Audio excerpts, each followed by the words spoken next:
Oh, hey, welcome to Taylor's Trick Taking Table. I'm Taylor, and we've hit kind of a milestone on this channel. It's been 5 months of doing the series, and we've hit 155 subscribers, so I thought it'd be super fun to do kind of a season 2 of Taylor's Trick Taking Table. You might be asking, season 2 of a weird niche YouTube series about trick taking? What does that even look like? I don't know. I have no idea. So I thought it'd be fun to just redo the first month. So we covered Taiki Shinzawa designs on that first month. So I thought we could call this Shinzarch and look at 4 new Taiki Shinzawa designs. Because what I think he does is he takes small aspects of trick-taking genre, kind of flip them on their head in interesting ways. So the first one we'll look at is one of his older designs, Luz, or Lose. And the hook to this is kind of like these games, or Hanabi, where you can't see your cards. You can see the other player's cards. But what's cool in this is you know what suit your card is, because the suits are on the back of the cards, and you know the relative strength of them. So you're trying to bid to see how many tricks you're going to take, but you can't really see everything on your card. Really fun concept. Let's go to the table and I'll show you how to play. The deck in Luz is made up of 5 suits numbered 1 through 10, and the purple suit is trump. Here we have the game set up for 3 people. So each player is going to get 10 cards, and the rest are going to be just set off to the side. Then you have bidding tokens and a start player marker. So everyone's going to look at their cards and sort them in ascending order. After the players have sorted the cards from biggest to smallest and all the suits next to each other, they're going to flip the cards and give it to the player on their left, because these aren't their cards, they're the player on their left's cards. And what's super interesting is really clever graphic design here.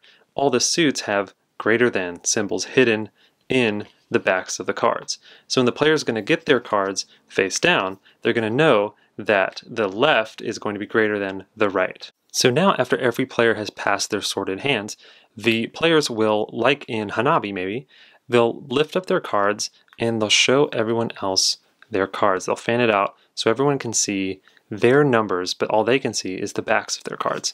So for this example, this isn't normally what you do, but I'm going to flip up these 2 so we can see what the hand and the values are for their hands. So now, from the point of view of the room here, we can see the other player's hands, and we would be holding up our hand like this. So all we know is that we have, 3 green or 4 yellow or whatever. So this is kind of the setup here. And now knowing this, players are going to bid on how many tricks they think they're going to win. And they'll bid with these buttons here. So they're going to take a number of buttons for how many tricks they think they're going to win, and they can take this leniency button here if they think they're going to take maybe one more trick. So looking at our hand here, we see 1 purple, that's trump, but we look out and we see really high blue. We really only have 1 blue, a high green, and a high orange. We think maybe that person's going to take a bunch of tricks. That person has more purple than anyone else. Maybe they're going to take a bunch of tricks. There's only 10, so maybe we only take 2 buttons. However, we think we might take a 3rd trick, so maybe we'll also take one of these small white ones that's kind of like a leniency. So then the other players will bid, and this happens in player order, so you get to see sequentially the bid. So what's interesting is if I took 2, leniency of 3, and then the Morbid Stuff pin took only 3, then Peacock kind of knows maybe I have a stronger hand, and they took 4, possibly 5. So then the very first trick will just start with the room pin here, and they will just look at their hand and lead to the trick. So what's interesting is all they know is that this card is greater than this and greater than this. So looking out, we know they have 9 orange, a 2 orange, and they don't have any orange. So maybe they think if they lead this middle here, ooh, an 8, possibly if they don't play their high, we're definitely going to win it.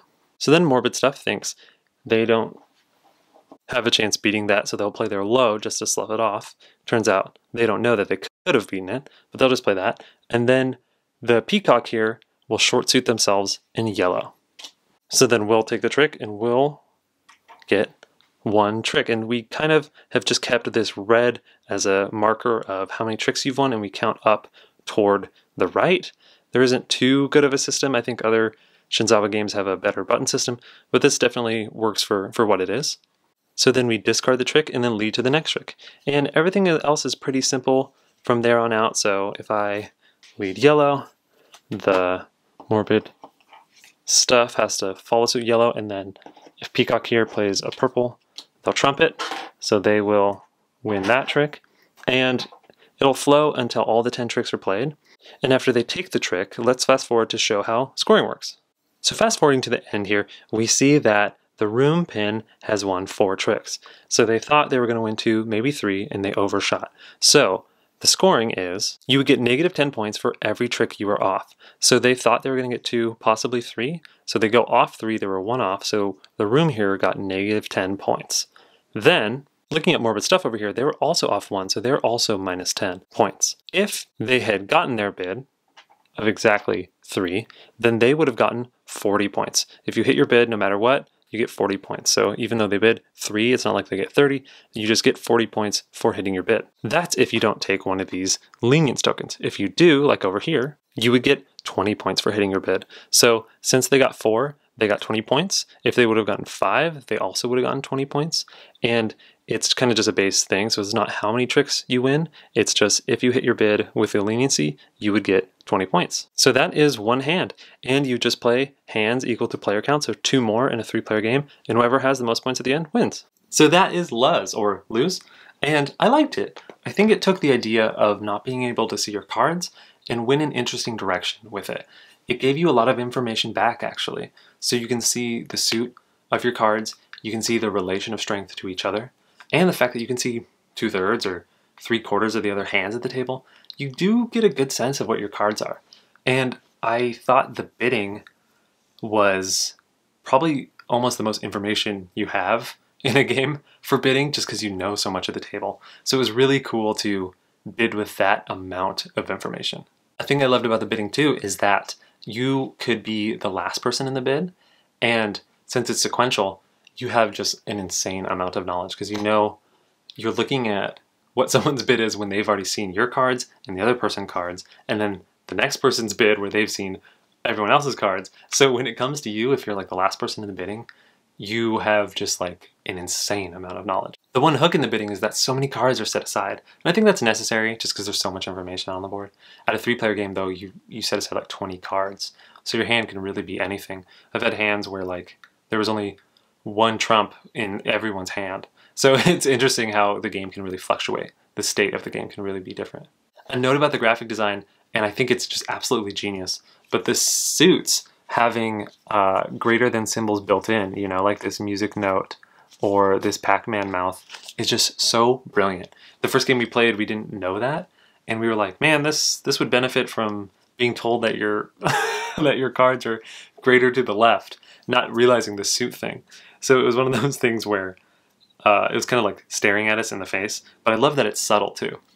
The one thing that's tough though is that the suits are only numbered where the number's on one side, and even, oh man, even as I'm splaying it out now, I just like would naturally always splay it the other way, where all the numbers were covered, and I wish it was like both sides. I do wonder about that in trick taking, like why people only have numbers on one side. I wonder if there's like a thing about that, like is it left-handed versus right-handed and there's just like a choice? The bidding was good. It's kind of like Time Paladrix where you have that leniency token. It's interesting that it doesn't matter how many tricks you win, but rather if you hit your bid, you get 40 or 20 depending on if you took one of those leniency tokens. And it's interesting. I think it's probably better because then it doesn't penalize you for not being able to win a lot of tricks, just if you're good at predicting, which I think is my personal preference for bidding. If you get a bad hand, but then you bid correctly, I think you should get the same amount of points if someone also bid correctly and then just had a good hand. I think the obvious comparison to Lose is Pikoko, and I've played that before. I've only played it once, and I really liked it. I don't know which one I like more. Pikoko has a funny thing where since everyone's bidding on kind of everyone's hand, there's moments of teamwork at times. Maybe that was just in that one time I played it. Whereas this one definitely has a different feel. You kind of feel more on your own, just bidding on your own hand. And Pikoko is funny because really you're playing with the person on your left hand, but that's pretty much your hand in a sense. You don't really have anything to do with the hand that's in front of you, whereas this is the hand in front of you. So it's a little different flavor. I might prefer Pikoko though. just because I think the bidding in it and the confidence tokens are a little bit more interesting to me. But the fact that this is like your hand and you're only going off of what you can see from the back of your hand is really cool. So it's not like I would say one is really that much better than the other, but I just personally like, I think the bidding kind of system in Pikoko a little more. I haven't played Vamp on the Batwalk. I think that's another one that kind of implements this.